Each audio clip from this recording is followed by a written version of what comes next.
Mas tem floresta, tem muito mosquito.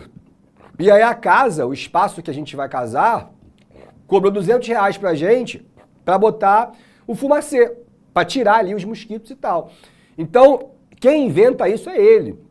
Vem aquele caminhãozinho com aquela fumaça branca, tem um cheiro horrível, mas importantíssimo para combater a larva e os mosquitos. Agora, para combater a varíola, aí não tem o que fazer. A varíola é uma doença mortal, perigosíssima, e a única maneira de você combatê-la é através da vacina. Então ele desenvolveu uma vacina contra a varíola, já existia, ele vai aperfeiçoar, e ele vai fazer uma campanha de vacinação, explicando para a galera, olha, vai ser injetado na sua circulação sanguínea um vírus semi-morto, para que o seu corpo produza anticorpos, e aí quando vier o vírus você está protegido. Só que a população carioca não recebeu bem. E por quê? Porque a verdade é que o governo republicano odeia o pobre, né? Os caras cortaram a cabeça do conselheiro, mataram mais de 10 mil pessoas em Canudos, derrubaram a casa de milhares de pessoas no Rio de Janeiro, expulsaram na base da porrada. Então quem garante ao carioca que esse governo federal não quer matar, que essa vacina ao invés de curar, não adoecia? E o que é pior, políticos do Rio de Janeiro, especialmente os dois senadores, que é o doutor Barata Ribeiro, o cara ainda era médico, e o Lauro Sodré, eles aproveitam essa desconfiança popular para enfraquecer o governo do Rodrigues Alves, que não era carioca, que nomeou um Pereira Passos que não é carioca, que coloca o Oswaldo Cruz que não é carioca. Então eles começam a criar questionamentos. Será que realmente a vacina tem eficiência? É comprovada a eficiência da vacina? E isso só vai prejudicar um processo que era importante. Conclusão da história, a vacinação foi um fracasso, ninguém foi nos postos de vacina e no final de tudo o Oswaldo Cruz ficou muito puto da vida. E aí que ele comete o grande erro da vida dele, na minha opinião. Ele vai ao Congresso e ele vai ao presidente e ele consegue do Congresso a aprovação da obrigatoriedade da vacina. Isso aqui o Oswaldo Cruz relatando, explicando a necessidade de você vacinar a galera como se fosse gado.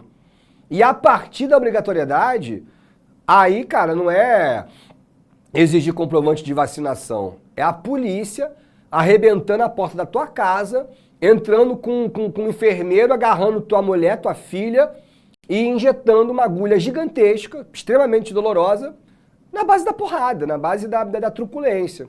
E aí os caras invadiram a primeira casa, a segunda casa, e na terceira casa, quando eles saíram, meu irmão, já tinha uma galera esperando. Isso aqui é uma charge da época lá. O Zé Povo com um porrete, um punhal e um revólver, falou, deixa, vem, entra, enfermeiro. Então, na terceira vez que os caras invadiram, quando eles desceram, já tinha uma galera, e aí começa uma pancadaria. Policiais foram espancados, enfermeiros foram espancados, e aí você tem a revolta da vacina. A revolta, ela foi uma revolta de grande envergadura, porque envolveu o Rio de Janeiro, praticamente todo o centro do Rio. São 7 dias de confronto com a polícia e a população, um estado quase revolucionário. Os militares da Praia Vermelha, chamado de florianistas, estão vendo aqui? Tá vendo todo mundo com a cara de floriano? Esses caras, eles...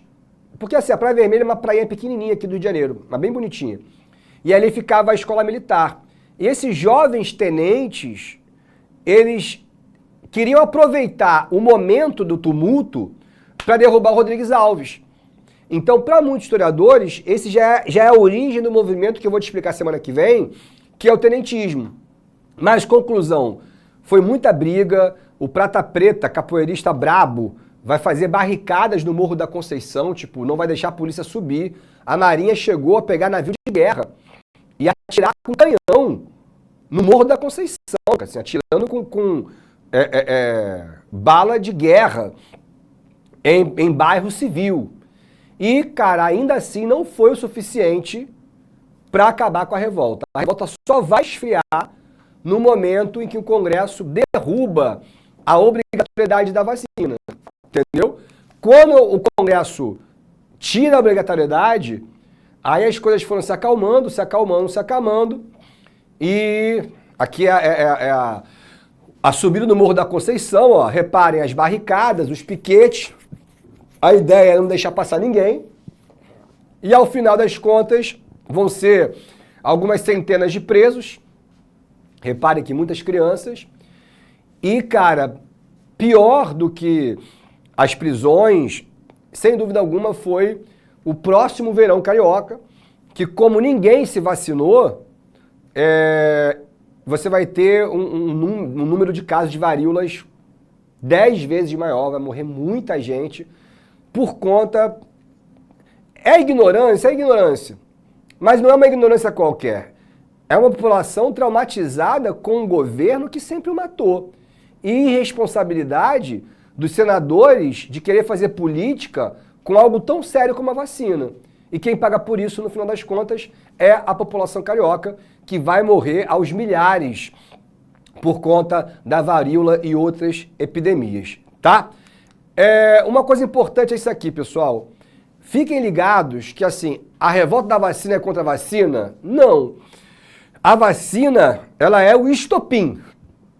A revolta é contra tudo, galera. O aumento de impostos do Campos Salles, a truculência do governo com canudos, o bota abaixo, o desemprego, a violência policial.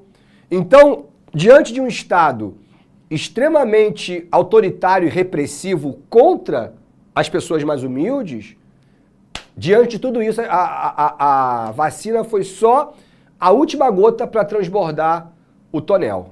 De boa?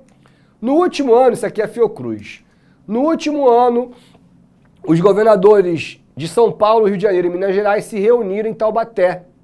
E o convênio de Taubaté vai determinar uma coisa surreal. O governo federal, ou seja, o presidente da República, ele vai comprar, obrigatoriamente, todo o excedente da produção de café que não foi comercializado. É sério, bizarro. Então qual é a ideia? O Brasil era um produtor tão grande, né? O Brasil era o maior produtor de café do mundo, que o governo federal ele poderia comprar a produção que sobrou e guardar, estocar. E aí ao estocar, ele começa a manipular o preço do produto. Por quê? Eu estoco, eu deixo faltar. E aí ao deixar faltar, o preço começa a subir. E aí eu vendo. Vou te falar que no começo a coisa deu certo. O problema é que o Rodrigues Alves, o próprio presidente, foi contra isso daqui. E ele foi contra por quê? Ele falou, mano, isso vai gerar uma superprodução. Claro, pô. Vender café já era um negócio bom. Virou o melhor negócio do mundo. Se cada grão, cada semente que você planta está vendido. Então tem uma hora que o governo vai comprar cada vez mais quantidade e ele não consegue mais manipular o preço. Ou seja, ele vai comprar, vai vender, comprar e vender. Chega uma hora que ele não consegue mais. Aí sabe o que ele vai fazer? Ele vai queimar café.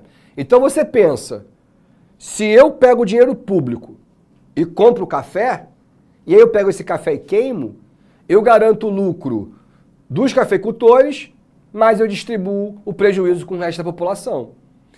Rodrigues Alves não aceita, mas a galera falou, dane-se. Já é o último ano de governo, o próximo presidente vai topar. E esse cara é o Afonso Pena. Afonso Pena, cafeicultor, ainda está no esquema do café com leite, é de São Paulo, então esse aqui vai governar pros interesses dos latifundiários. Pessoal, o governo do Afonso Pena é um governo que não tem muita importância pra gente, tá? Existe a expedição do Marechal Cândido Rondon, que é uma expedição para explorar a Amazônia, explorar o interior, levar cabo de energia, telégrafo, ter contato com a população indígena. E o Marechal Cândido Rondon é um cara que sempre tratou muito bem os povos nativos, não tratou eles com superioridade. A gente tem uma lei chamada Lei Adolfo Gordo, que é uma lei que começa a reprimir movimentos grevistas. Então você percebe o seguinte, o Brasil ainda não passou por um surto industrial, mas já começa as primeiras fábricas a aparecerem. E o Afonso Pena é o primeiro presidente do Brasil a morrer em exercício. O Nilo Peçanha assume como vice-presidente, e eu te falei, né? Na época, o vice-presidente tem 3 meses para convocar novas eleições. O Nilo Peçanha foi, talvez, tá, gente, o único presidente negro da história do Brasil. Isso aqui é uma foto dele, mas assim, a gente sabe que ele era um mestiço, como toda a população carioca. Não sabemos se ele se autodeclarava negro, mas existe esse debate que eu acho meio que uma bobeira, porque ele foi presidente por meses, então a verdade é que a gente, na prática, nunca teve um presidente negro. Agora, mais importante que tudo isso é o seguinte, a população carioca, desculpa, a população brasileira, ela já está de saco cheio da oligarquia. Porque é cafeicultor de São Paulo, cafeicultor de Minas, cafeicultor de São Paulo, cafeicultor de Minas. E aí surge um candidato que meio que foi uma revolução assim, eleitoral. Ele consegue passar por cima do café com leite, ele consegue passar por cima de São Paulo e Minas Gerais. Ele era um cara do Rio Grande do Sul e ele se autoproclamava o salvador da pátria. É um militar chamado Hermes da Fonseca. Comeram alguns slides aqui, pessoal. Infelizmente não tem o rosto dele. Já aparecem as fotos da revolta da Chibata. Não tem a foto aqui, mas aqui, ó, tem a fotinha dele aqui, tá vendo? O Hermes da Fonseca, ele não é latifundiário, ele não é cafeicultor, ele é marechal, sobrinho do Deodoro da Fonseca, e aí ele vem com essa ideia de que como ele não é cafeicultor, ele é o cara que vai salvar o Brasil, porque ele não é corrupto, porque ele não é latifundiário, e é um cara centralizador. Então ele vai criar interventores estaduais, ele vai intervir nos estados, vai chegar a decretar estado de sítio, com essa ideia de que ele é o salvador. Então a gente chama essa postura dele de o salvacionismo, como se ele fosse salvar o Brasil das mãos da oligarquia, os militares conseguindo governar sem as corrupções alheias. E a verdade é que ele não consegue, porque foi um governo extremamente turbulento. No primeiro mês de governo, cara, ele estava lá no Palácio do Catete, diante da Baía de Guanabara, e ele viu 4 navios, 2 navios mesmo, 2 fragatas, os 2 maiores navios do Brasil, chamados de São Paulo e Minas Gerais, e mais 2 pequenos bombardeiros. E eles vieram fazendo uma manobra na Baía de Guanabara que o Deodoro, que o Floriano, que o Hermes da Fonseca olhou e falou assim, caraca, que bela manobra da Marinha. Aí as fragatas vieram se emparelhando, ele falou assim, nossa senhora, mas como a Marinha tá fazendo? E aí, daqui a pouco os canhões... O que tá acontecendo, Marinha? Aí, pá! Um tiro de canhão. Passou pelo palácio, caiu lá na Praça 11, meu irmão. Aí, crise no Rio de Janeiro. Alarme, todo mundo correndo, e todo mundo meteu o pé, a cidade está sendo atacada, a Central do Brasil sobrecarregada, todo mundo voltando de trem. Desespero, ninguém entendeu nada. Falou, o que aconteceu? A Marinha ficou maluca? E aí todo mundo olhando para os navios, e aí desce um botezinho com um marinheiro. Quando chegou, o que aconteceu? Não posso falar nada, senhor. Aqui, ó, tá aqui o documento, o senhor me desculpa, eu vou voltar. E voltou remando. E aí, quando o presidente recebeu a carta, ele entendeu que se tratava da revolta da Chibata. Bom, a Marinha, ela era disparada a força mais racista de todas. E a desigualdade entre o marinheiro e o primeiro oficial era quase de um senhor com um escravo. Ser marinheiro era uma das piores profissões do mundo, pelo menos uma das piores do Brasil, porque você recebia um salário de fome, você não tinha plano de carreira, você não descia nos lugares da viagem e você ficava basicamente o dia inteiro lavando, cozinhando e tratando do navio. E como era muito ruim ser marinheiro, existia até uma dificuldade para o alistamento, para tu ver o nível da parada. Então é normal a Marinha fazer alistamento obrigatório na delegacia. Pequeno delito, o cara roubou a galinha da vizinha, brigou bêbado no bar, vai para a Marinha. E a maior parte da população pobre era negra. Então a grande maioria dos marinheiros eram pessoas negras. E além de você ter uma péssima condição de alimentação, os marinheiros comiam o que sobrava dos oficiais. Você não tem plano de carreira. E ainda assim você tinha um castigo físico. Se o cara fizesse uma conduta que não fosse considerada certa, ele podia tomar até 150 chibatadas. Então aquela ideia do cara negro, amarrado no convés, diante dos marinheiros negros, sendo açoitado por um branco, porra, gente, isso é uma referência direta à escravidão, no quais esses homens eram filhos, netos de ex-escravos. E foi João Cândido, esse cara aqui, esse rapaz aqui, que era chamado pelos marinheiros de o Almirante Negro, porque tinha uma capacidade total de governar, de navegar uma fragata. Os próprios almirantes, quando viajavam, deixavam ele no comando, para ele, os caras iam dormir, ele ficava tocando o navio. Era um cara que tinha muitos anos de marinha e nunca tinha sofrido uma única advertência. Um cara obediente, disciplinado. E por isso foi uma surpresa para a Marinha que logo o João Cândido tivesse se rebelado. Mas a verdade é que estava todo mundo de saco cheio com a covardia, né? Então aqui, ó, são os marinheiros, viva a liberdade. Já estava organizada a revolta e o estopim acontece com a condenação de Marcelino Menezes, um jovem marinheiro que foi pego dormindo e foi condenado à chibatada. E aí, quando estavam tirando a roupa do cara, os marinheiros se olharam, João Cândido deu a ordem. Aí, meu amigo, foi confronto com os oficiais, porradaria, troca de tiro, morreram 2 oficiais. E aí o navio do Almirante Negro balança a bandeira branca para o outro navio. E aí os marinheiros do outro navio também vão capturar o navio. E, para a alegria da galera, eles sabiam manobrar perfeitamente esses navios e fizeram essa movimentação diante do Palácio do Catete e deram um tiro exigindo isso aqui, né? As suas principais reivindicações.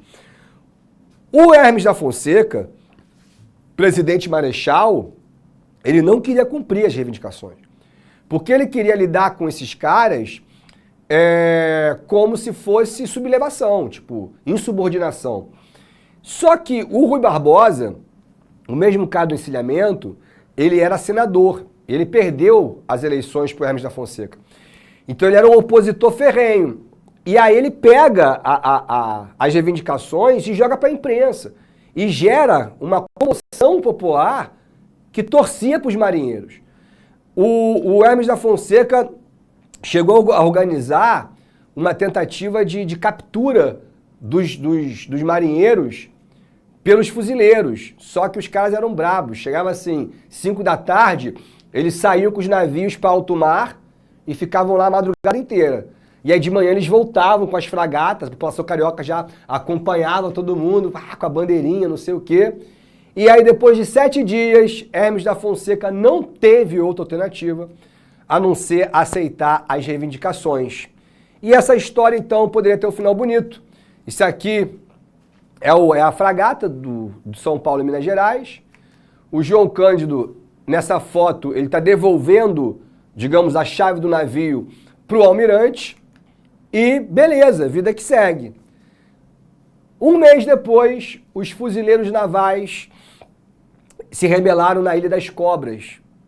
E aí eles foram brutalmente reprimidos pela Marinha, e a Marinha covardemente vai falar que a revolta dos fuzileiros também era dos marinheiros. E aí vai prender os marinheiros que tinham sido perdoados, que tinham sido anistiados, entre eles, obviamente, João Cândido. Todos foram colocados numa prisão na Ilha das Cobras. E, cara, um contra-almirante, na noite de Natal, hein? Olha o coração natalino do maluco. Pegou um balde de pó de cal e jogou na cela dos caras. Morreu mais de 400 pessoas, cara. Sobreviveram 2, todo mundo morreu asfixiado. Dos 2 sobreviveram, um deles era o João Cândido. João Cândido, que é esse velhinho, ele foi encontrado na praia de Botafogo, inconsciente. Quando ele recuperou a consciência, ele enlouqueceu, foi internado no Pinel, e aí depois de um tempo, ele acabou sendo solto e ele perdeu-se na história. Já idoso, na Praça 15, carregando peixe, um jornalista reconheceu o João Cândido, falou, João, o Almirante Negro, ele sou eu. Fez uma entrevista com ele, que é essa foto da entrevista, e é só por essa entrevista que nós sabemos de tudo isso que eu estou te contando, porque senão a gente nunca saberia. E aí a Marinha pediu desculpas e tal, e ele foi incorporado à Marinha já no final da vida, mas pelo menos a família ganhou, como é que eu posso dizer, a pensão, né? Durante a ditadura, o Aldir Blanc e o João Bosco fizeram esse samba. E esse samba, ele foi todo censurado. E aqui eu coloco para vocês as palavras originais. Para quem gosta de música e de samba, depois escutem. O nome dessa música é Mestre Sala dos Mares. É a coisa mais linda. E em 2010, foi o centenário da Revolta da Chibata, e o Eduardo Paes, o prefeito aqui do Rio de Janeiro, que é o atual prefeito atual agora mesmo, vai fazer esse monumento em homenagem ao João Cândido na Praça 15, porque é o local onde nós temos os grandes navios, assim, um local muito associado à Marinha. Bom, Revolta da Chibata. Agora tem a Guerra do Contestado, cara. Se você lembra bem, eu te contei na aula passada que essa região toda aqui foi anexada ao Brasil em uma disputa com a Argentina. E aí essa região, como ela foi anexada, ela virou uma região contestada entre o Paraná e o Rio Grande do Sul. Se é uma região contestada, ela não pode ser vendida para ninguém. Então virou uma região solta. É claro que ela vai ser ocupada por sertanejos muito humildes, muito pobres. E aí a galera começa a ocupar e vão criar ali uma comunidade, chamada Comunidade do Contestado. Cara, o contestado é sempre muito lembrado em comparação com Canudos, porque são as mesmas semelhanças. Existia um líder, que também a imagem, a foto não veio, enfim, chamado José Maria. Esse cara era um líder espiritual, religioso da galera, e todo mundo vivia ali em um sistema de coletividade, compartilhando gado, compartilhando a produção agrícola, igualzinho Canudos com o Conselheiro. Só que a retirada, né, o início da guerra é por outro motivo. Uma empresa anglo-americana chamada Brazil Railway vão fazer um acordo com o governo brasileiro de construir uma ferrovia ligando o Paraná até o Rio Grande do Sul. E essa ferrovia seria muito mais fácil se ela passasse por uma região onde não tem fazendas, concorda? E que região é essa? A região do Contestado. Só que o governo não estava nem aí para o que estava no meio do caminho. E no meio do caminho existia uma comunidade, que obviamente vai reagir.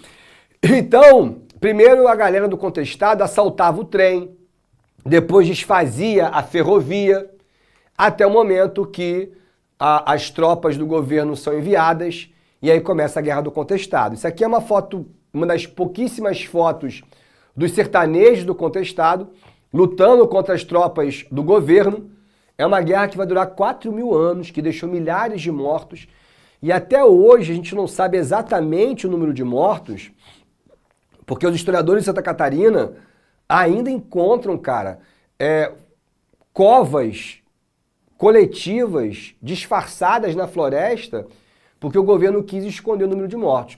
E essa guerra acaba de uma maneira muito simbólica e muito, como é que eu posso dizer, muito cruel, porque o Hermes da Fonseca ele comprou os primeiros aviões de guerra e ele usou esses aviões para matar gente do Contestado. Então, assim, imagina, os caras nunca tinham visto um avião e eles ficaram olhando, de repente, aquele avião de aço, cuspindo, meu irmão, bomba pra cacete, bola de fogo pra cacete, e aí foi, enfim, uma violência bizarra que vai deixar, estima-se, de 4 a 8 mil mortos, para vocês terem uma ideia.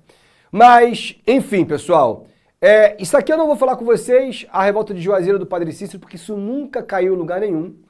Mas, basicamente, o Padrinho Cícero era prefeito de Juazeiro e ele não vai aceitar o interventor do Hermes da Fonseca. E ao não aceitar, o Hermes da Fonseca manda tropas e a cidade do Juazeiro bravamente resistiu e venceu as tropas do Hermes da Fonseca. Então você vê que para quem queria salvar o Brasil, foi um governo de extrema instabilidade, certo? De muita revolta.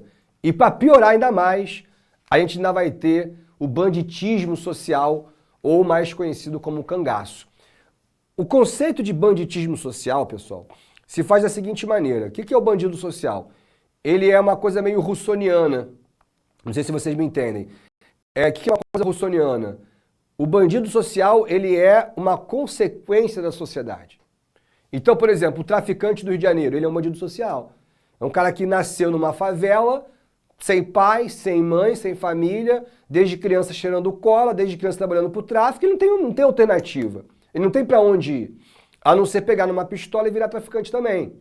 Então o cangaço é muito por aí. A origem dos primeiros cangaceiros é o seguinte: os coronéis, grandes latifundiários de terra, eles tinham ao seu dispor os seus exércitos particulares, só pistoleiro. Em algum momento esses coronéis entravam em guerra. E aí, pum, pum, pum, pum, pum, pum, pum, o coronel que venceu toma as terras do derrotado. E aí o derrotado, meu irmão, ou morre ou vai embora, enfim. Os pistoleiros desse cara não vão trabalhar para o outro, porque não confia nos pistoleiros que foram vencedores. Então esses caras desapareciam. Esses malucos não sabiam fazer nada diferente do que matar. Então eles vão naturalmente virar o quê? Assaltantes. Vamos assaltar diligência, vamos assaltar trem, vamos assaltar banco, vamos assaltar fazenda. Mas onde é que a gente pode se esconder? Existe um lugar aonde ninguém pisa, meu irmão, que é o sertão nordestino. O sertão, ele é deserto. Você tem alguns poucos animais, uma ausência completa de água, períodos imensos de seca. Então, assim, não tem transposição que vá aguentar o sertão. Até hoje, cara, em Pernambuco, tem uma polícia chamada BIP, se eu não me engano, que é uma galera muito casca grossa, que vai pro interior só porque tem bandido que assalta em Recife, assalta em Olinda, e não vão mais a cavalo, vão de picape pro sertão. E aí ninguém conseguia, ninguém conhece o sertão tão bem.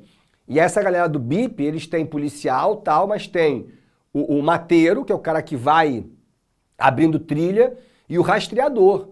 Então é sinistro, assim. É uma polícia especializada no sertão hoje em dia. E aí esses caras, eles acabaram virando os primeiros especialistas. Porque eles assaltavam no litoral, se escondiam no cangaço, se escondiam no sertão. E começaram a virar especialistas mesmo nessa técnica de roubar e ir para o interior. Ah, professor, eles eram então igual ao Robin Hood, né?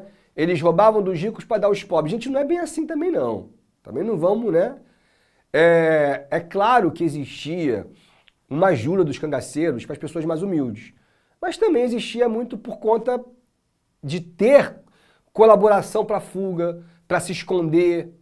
Então, eles ficaram tantos anos desafiando a República, desafiando as autoridades, especialmente o Lampião, Virgulino Ferreira, que é óbvio que você vai criar uma comoção popular. É o anti-herói, a galera começa a torcer pro cangaceiro. Eu lembro que eu fui pro Nordeste criança, e aí eu vi muita coisa do Lampião, né? O Lampião com a Maria Bonita, o Lampião com tapa-olho e tal, não sei o que lá. E eu perguntei pro meu pai, eu falei, pai, quem é o Lampião? E meu pai é conservador pra cacete, né? Você é um bandido, isso aí, bandido matador, não sei o quê. Eu fiquei com medo do Lampião. E depois que a gente entende que realmente o Lampião é um puta matador, mas ele tem essa representação histórica de resistência, né, cara? Porque ele é um cara que necessariamente foi um sertanejo pobre analfabeto e que aprendeu com as próprias habilidades, mesmo que da morte, de desafiar o sistema, entendeu? O Lampião, ele perdeu o olho muito jovem, fugindo da polícia, e essa história é muito braba. Ele tava lá fugindo, lá pra trás, na terceira que ele virou um cacto, pau, bateu no olho dele. Fugiu da polícia, de noite, meu irmão, o olho, ó, pus, infecção, blá, blá. E Maria Bonita falando, homem, vamos pro hospital agora, não sei o que lá. E ele falou, vou pro hospital, vou ser preso, mulher, não sei o que. E aí tem uma hora que ele ficou puto, pegou a peixeira, botou no fogo. Cara, quando a peixeira ficou laranja, ele pegou e derreteu, meu irmão, o próprio olho, cabra macho. Perguntaram, que você fez isso, homem? Ele falou assim, ferida de espinha eu não sei tratar não, mas de queimadura eu sei. Aí pegou lá a gosminha e perdeu o olho. O que é um olho? Nada, né, cara? E todas as fotos que nós temos do Bando do Lampião, essa aqui dele com o Diabo Verde, com o Corisco, com a Maria Bonita, são todas tiradas pelo mesmo fotógrafo, cara, que é um fotógrafo holandês. Reparem o grande número, a grande presença de mulheres cangaceiras também. E essa aqui é uma foto da Maria Bonita penteando o Lampião, cara. Isso aqui é uma foto íntima, tá ligado? E é esse fotógrafo holandês que vai ser o responsável pelo fim do Lampião. O Lampião, ele tocou o terror no Nordeste por 30 anos. Gente, a gente está em 1910, com Hermes da Fonseca. O Virgulino só vai ser morto em 1940, cara, durante a Segunda Guerra Mundial, não era Vargas. Então ele ficou 3 décadas roubando, matando, sem prestar conhecimento a ninguém. Virou um herói pros famintos e pros pobres, humildes, até pras crianças de rua de Salvador, tá ligado? E, cara, esse fotógrafo... Tem umas pessoas que são muito doidas, né, cara? O maluco saiu da Holanda, foi pra Bahia, ficou lendo sobre a história do Lampião, ficou fascinado, sabe-se lá como encontrou o Lampião. E sabe-se lá como ganhou a confiança do Lampião. E começou a andar com um grupo. E ficou anos com eles, cara. Até que um dia ele começou a tirar foto demais da Maria Bonita, Lampião ficou puto e expulsou ele do bando, o que era completamente proibido. Ninguém é expulso. Só sai do bando morto. E falaram isso pra ele: Lampião, tu vai deixar o cara embora? Ele: não, deixa ele. Não vai fazer nada, gringo maluco. Porque o Lampião gostava do cara. E esse foi o grande erro. Porque o babaca ficou, como é que se fala? Revoltado. E aí foi na polícia, cara, na chamada volante. E aí entregou por onde passavam, com as rotas, o esconderijo. E a polícia vai acabar fazendo uma emboscada e vai todo mundo morrer. Lampião e Maria Bonita tiveram uma morte romântica. Os dois, já baleados, vão se arrastando e vão morrer abraçados. Foi uma grande comemoração da polícia baiana. Pô, eu acho engraçado que as polícias comemoram, igual mataram o rapaz. Tu lembra dessa história, Renan? Foi ano passado. O assassino lá de Brasília, que ficou não sei quantas semanas foragido. Aí no final todo mundo, polícia. Pô, meu irmão, demorou 3 semanas pra prender um cara, mano. Imagina 30 anos pra prender o Lampião. E aí depois fizeram a barbaridade, né? Expuseram a cabeça do Lampião. Reparem que ele tá com o crânio rachado mesmo, porque foi esmagado. E todos foram decapitados e essas cabeças foram exibidas em praça pública como um castigo exemplar. Isso aqui, toda a área do cangaço. E, para quem nunca assistiu, Bacurau, um filmaço brasileiro, que não é sobre o cangaço, mas tem várias referências ao cangaço. Mas, enfim. Sobre a Primeira Guerra Mundial e o Brasil nela, eu te conto na semana que vem. Fui! Assista nossas aulas a hora que você quiser. Vem com o Pro, o cursinho online que mais aprova no Enem. Assinem proenem.com.br.